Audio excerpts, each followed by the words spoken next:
Welkom mensen bij weer een nieuw avontuur. Samen met mijn ploeggenoot Frank zit ik in La Rioja, de wijnregio van Spanje. We komen hier alleen niet voor de wijn, maar voor de La Rioja Bike Race. Een mountainbike-wedstrijd van 3 dagen die ons over de zwaarste klimmen en de mooiste afdalingen zal leiden van de regio.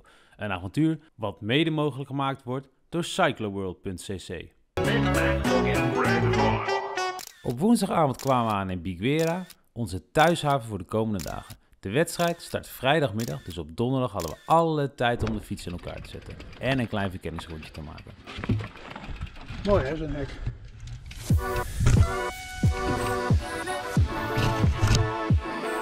Een verkenningsritje voorafgaand aan de wedstrijd in het buitenland is voor mij echt een must. Het verschil met de Nederlandse trails is enorm, dat zijn in vergelijking net aangelegde snelwegen. Hier liggen er niet alleen steden in de paden, maar ook los erop van het formaatje rotsblok.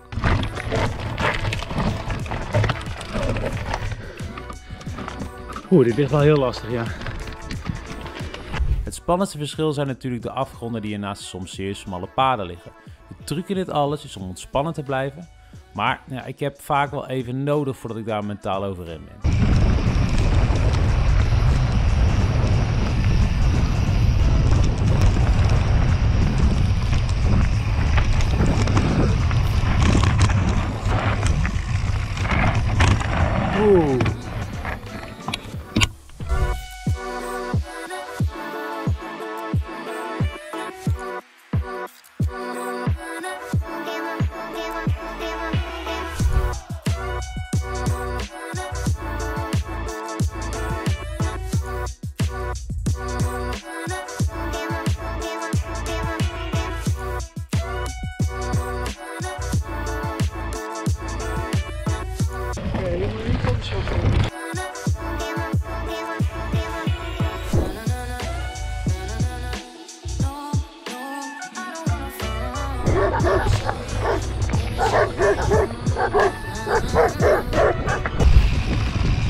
Het is nu vrijdag 4 uur en we staan klaar voor de start van de openingsetappe.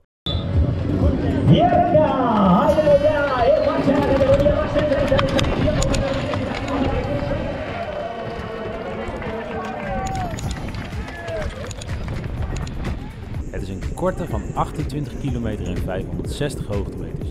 De verwachting is dan ook 1,5 uur vol gas, maar wel rijden met het koppie. Iedereen is nog fris en zal vooraan willen zitten, ik dus ook. Maar de focus is om dit slim te doen en geen onnodige risico's te nemen of energie te verspillen.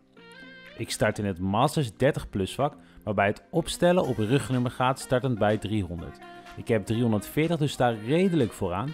Frank start 6 minuten later in het Masters 40 plus veld, maar staat een stuk verder naar achter. Beide groepen kennen net iets meer dan 200 deelnemers. Het totale veld is bijna 800 mountainbikers. De groep die 6 minuten voor ons start bestaat uit elite mannen en vrouwen.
Een heerlijk voorgerecht om mee van start te gaan rondom Logroño. Misschien iets te flink van start gegaan, maar de eerste tik in het huisklassement is uitgedeeld. Op naar de tweede etappe. De tweede etappe is de langste met 86,57 kilometer en 1718 hoogtemeters. Vanaf de start gaan we richting het zuiden, waar het direct al geleidelijk oploopt voor de eerste 20 kilometers. Daarna een steile klim langs ons huisje in Biguera, om na wat op en af 20 kilometer omhoog te moeten rijden naar de beloning van de dag. Een lange en technische afdaling. Dus ik heb er enorm veel zin in.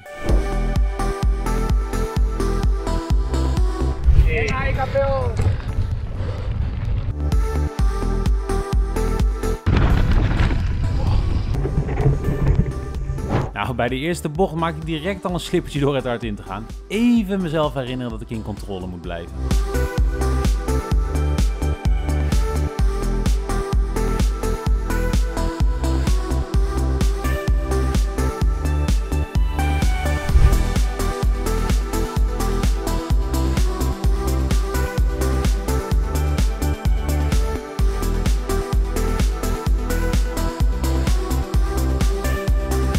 Na 20 kilometer is er dan eindelijk de lange afdaling. Ik voel me goed, ben gretig en zin om tijd terug te winnen op alle lichte Spanjaarden die het afgelopen uur bij me zijn weggereden.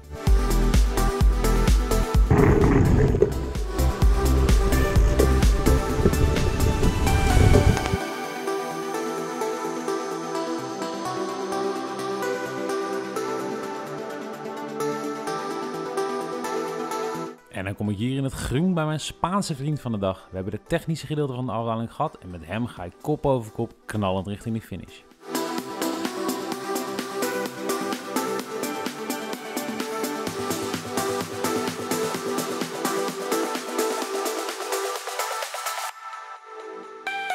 Voor op schema, maar toch na meer dan 4,5 uur kom ik over de streep. De eerste 20 kilometer voelde het zwaarst door de slechte benen, maar daarna kwam ik er doorheen en na de afdaling zat ik vol adrenaline en energie en ging ik ervoor. Maar dat was nog net iets te vroeg, want op een laatst venijnig klimmetje, een paar kilometer voor de finish, zat ik ineens helemaal stuk. Toch aardig op weten te schuiven in het algemeen klassement en ook in het huisklassement heb ik de voorsprong uit kunnen breiden. Op naar de slotrit! Afronden met bijna 55 kilometer en 1740 hoogtemeters klinkt als een prima toetje. Maar van wat renners hadden we gehoord dat dit stiekem de zwaarste etappe zou zijn. Alles steiler dan steil en technisch. De start begon met een lichte miezer. Ja, warm had ik het niet, maar het was het minste waar ik me wel zorgen om maakte. Ik dacht vooral aan de modder en natte stenen die we voorgeschoteld zouden krijgen. Maar gelukkig ging bij het starten de knop om en zat ik in de racefocus.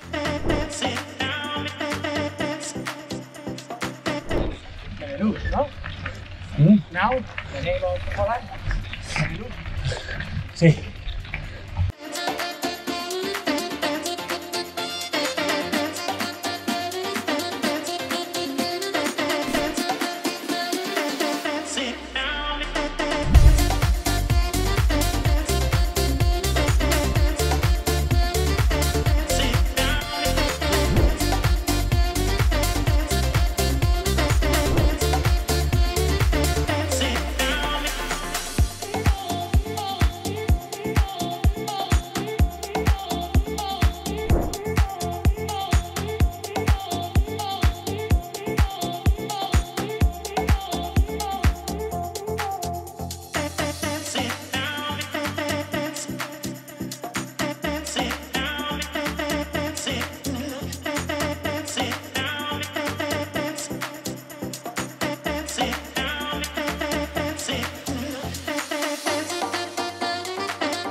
Halverwege de eerste afdaling is de ondergrond veranderd in een natte brei waar je alle kanten op glijdt. De Spanjaarden zijn het overduidelijk niet gewend en ik probeer op ieder tussenmomentje zoveel mogelijk voorbij te steken.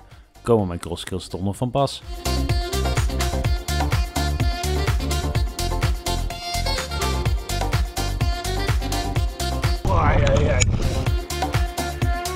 Dit is een gek huis.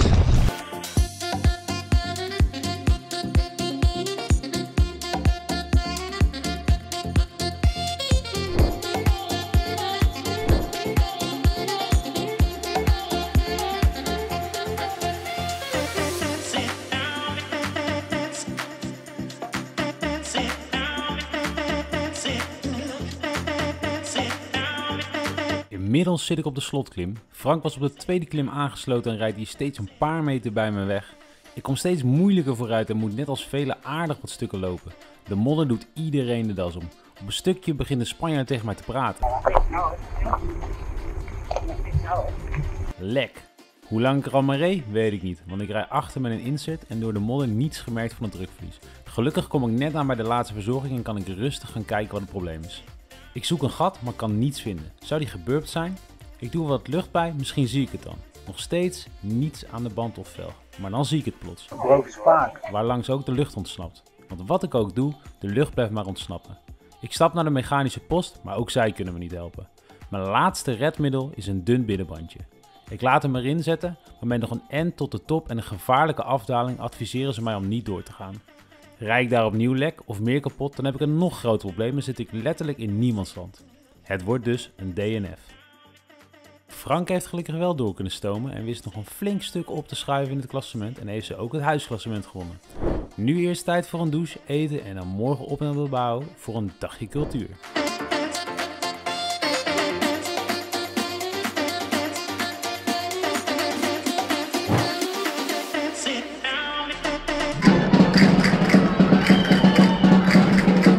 Het was een mooi en gezellig avontuur in La Rioja, maar hij zit erop. Kijk alweer uit naar de volgende.